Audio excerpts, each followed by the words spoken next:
अस्सलाम वालेकुम, सत श्री अकाल, प्रणाम दोस्तों। अज साढ़े आसफ वीर जी आए आ, पीर साहब ये आए आ जी साहिवालों मडाली शरीफ तो।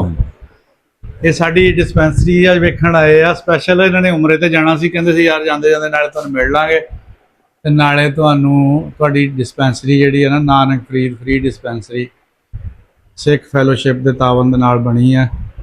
सांझ वेलफेयर ट्रस्ट भी इहदा भी तावन हैगा जी।